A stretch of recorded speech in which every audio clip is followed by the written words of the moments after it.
नमस्कार बच्चों, स्वागत है अपने इस YouTube चैनल पर। आज की इस वीडियो में हम कक्षा 12 के विद्यार्थियों के लिए हिस्ट्री के मोस्ट इंपॉर्टेंट लघुत्तरीय प्रश्न लेकर आए जो परीक्षा दिन से वेरी इंपॉर्टेंस रहेगा। बच्चों यह जो है NCERT रहेगा और सभी बोर्ड के स्टूडेंट के लिए मोस्ट इंपॉर्टेंट रहेगा। तो चलिए देखते हैं। क्वेश्चन है कि 16वीं शताब्दी के मध्यकाल तक भक्ति आंदोलन के सामाजिक प्रभाव का वर्णन कीजिए। अथवा करके देखिए बच्चों, भक्ति आंदोलन का भारतीय समाज पर क्या प्रभाव पड़ा। तो शताब्दी मीन्स होता है बच्चों 100 वर्षों को शताब्दी कहते हैं। कई वर्षों से परीक्षाओं में पूछा जा रहा है शताब्दी कितने वर्षों को होती है, 100 वर्षों को होती है। तो चलिए एक 2023 के लिए मोस्ट इंपॉर्टेंट क्वेश्चन है। तो भक्ति आंदोलन का प्रभाव हिंट डाल लेंगे हम लोग। भक्ति आंदोलन का प्रभाव यानी भक्ति आंदोलन का प्रभाव जो है कैसा था, कैसा पड़ा। देखो, भक्ति आंदोलन के संतों ने सभी धर्मों की एकता एवं ईश्वर की भक्ति पर विशेष बच्चों जोर दिया था। इस आंदोलन का जनता पर व्यापक प्रभाव पड़ा जो इस प्रकार है। नंबर 1, इस आंदोलन से बहुसंख्यक लोगों ने भक्ति मार्ग का अनुसरण किया और सामाजिक तथा धार्मिक कर्मकांडों से मुक्ति प्राप्त करने का अवसर प्राप्त किया। नंबर 2, इस आंदोलन से जो है बच्चों हिंदुओं का नैतिक और आध्यात्मिक विकास हुआ।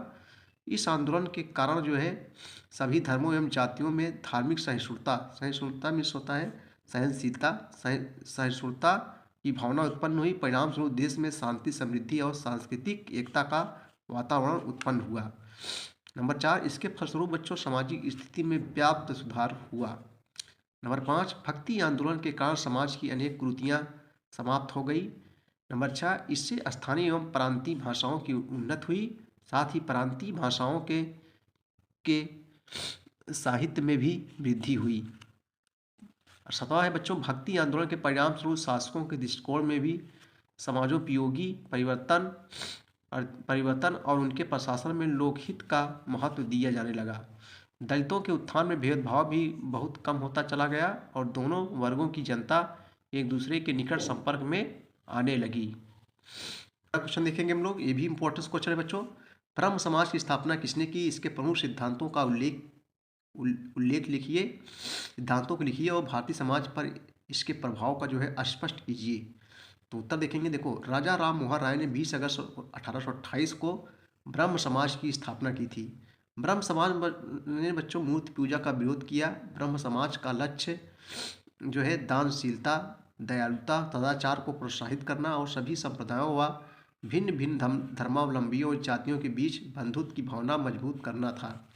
ब्रह्म समाज के प्रमुख सिद्धांत इस प्रकार थे। नंबर 1, ईश्वर एक है और वह शक्तिमान है, अमर है और अनश्वर है। नंबर 2, ईश्वर की दृष्टि में नस्ल, वर्ण, जाति आदि का कोई भेदभाव नहीं है। ईश्वर की कृपा से जो है मोक्ष संभव है, अतः सबको ईश्वर की जो है आराधना करनी चाहिए।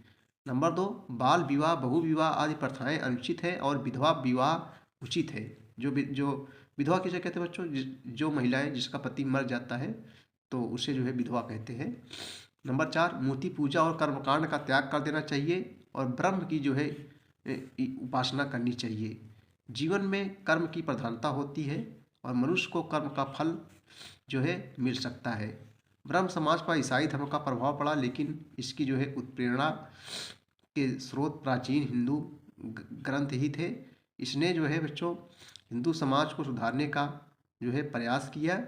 इसने सती प्रथा, बहु विवाह, अनमेल विवाह, नशाखोरी को जो है व्याप्त करने तथा स्त्री शिक्षा का जो है स्तर सुधारने तथा विधवा विवाह को जो है प्रोत्साहित करने का जो है प्रयत्न किया। ब्रह्म समाज ने भारतीय समाज का आधुनिकीकरण करने का प्रयत्न किया।